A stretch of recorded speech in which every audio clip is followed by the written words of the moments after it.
standarisasi, dan tips memilih perabot kantor. Pengertian: perabot kantor atau office furnitures adalah benda-benda kantor yang umumnya terbuat dari kayu atau metal yang dipergunakan untuk melaksanakan pekerjaan tata usaha. Menurut Dalenji dalam buku Administrasi Perkantoran Modern tahun 2000 mengutamakan bahwa perbekalan tata usaha yang terbuat dari kayu atau metal yang mempunyai susunan, misalnya pintu-pintu atau laci-laci dan diam di tempat. Jenis-jenis perabot kantor. 1. Meja dan kursi karyawan. Meja dan kursi karyawan juga menjadi perabot yang harus dimiliki dalam ruang kantor. Anda bisa memilih berbagai desain meja dan kursi sesuai dengan kebutuhan kantor. 2. Filing cabinet.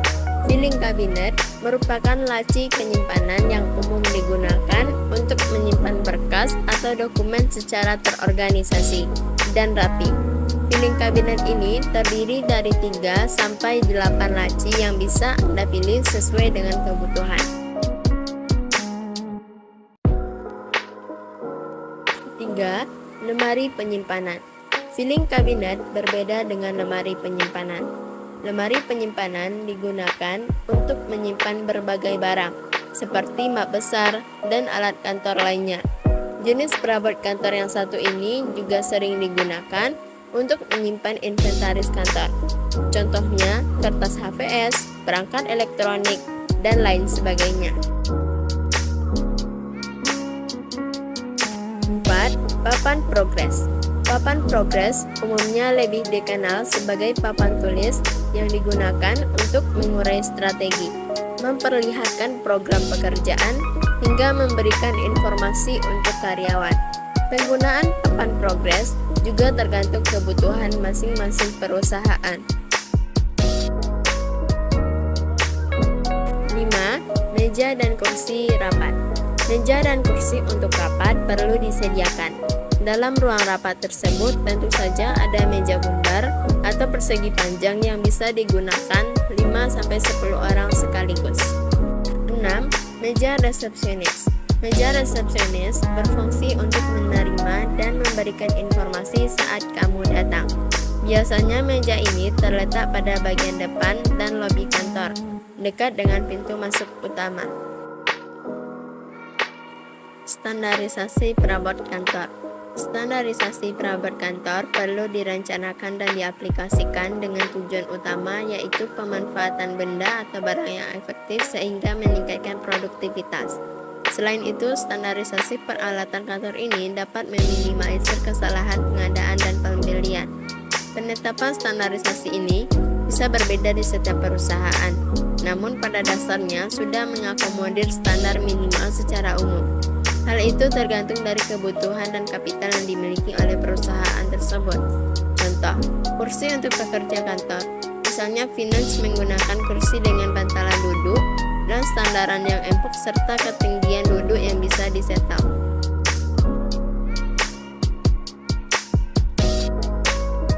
Contoh standarisasi umum meja kerja. 1. Lebar meja kurang lebih 70 hingga 72 cm. dengan tinggi 75 cm. 2. Permukaan meja yang tidak mengkilap sehingga tidak silau di mata. 3. Bagian bawah meja terbuka untuk melancarkan sirkulasi udara. 4. Bahan yang digunakan tidak menyerap panas maupun dingin. Contoh standarisasi umum kursi kerja. 1. Ketinggian tempat duduk antara 40-53 cm dari lantai dan harus bisa dicetak. 2. Standar lebar jok kursi antara 53-51 cm dengan kedalaman antara 5-10 cm. Kedalaman di sini maksudnya adalah selisih tinggi antara bagian depan dengan tinggi bagian yang menyangga bokong. 3. Lebar sandaran punggung berkisar antara 30,5 sampai 48,2 cm.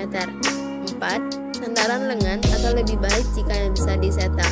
5. Material lapisan kursi dari bahan yang berpori sehingga mendukung sirkulasi udara. 6. 6. Penyangga putar kursi bisa diputar dengan mudah. Tips memilih perabot kantor.